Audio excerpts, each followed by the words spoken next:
अरे ये बहुत तकलीफ में पैसा उठा रहा, इसे उठाकर पानी में छोड़ना होगा। अब मैं तुमको खाऊंगा, मुझे भूख लगी है। मगरमच्छ, मैंने तुम पर एहसान किया, तुमको गर्म रेत से उठाकर ठंडे पानी में छोड़ा। तुम तो इंसान भी नहीं।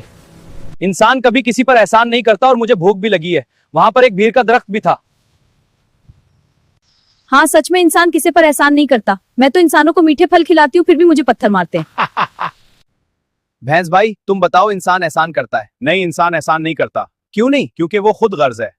मैं तो इंसानों को मीठा दूध पिलाती हूँ, फिर भी मुझे लाठियां मारते हैं और चारा भी ठीक से नहीं खिलाते। हाँ, इंसान सारी बातें सुन रहे होते हैं। भाई क्या बात है? लोमड़ी भन मैंने इस मगरमच्छ को तपती रेगिस्तान से लेकर ठंडी पानी में छोड़ा, अब ये मुझे कोना चाहता है। नहीं में नहीं मानोगे तुम, इंसान हो, इस इतने बड़ी मगरमच्छ को कैसे हटा सकते हो, और वो भी रेगिस्तान से लाकर यहाँ इस पानी के पास? नहीं, मैं मान ही नहीं सकती। खा लूं। ये इंसान मुझे रेगिस्तान से लाया और पानी में छोड़ा।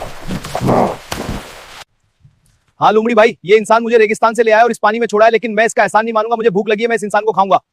नहीं भाई, मैं नहीं मानती। ए इंसान, तुम इसको उठाओ मगरमच्छ को, तब मैं मानोगी। ठीक है, देखो अब मैं मानी। भाई इस मगरमच्छ को सर से उतार कर यहाँ रेगिस्तान में चूरो। ठीक है, उतार देता हूँ।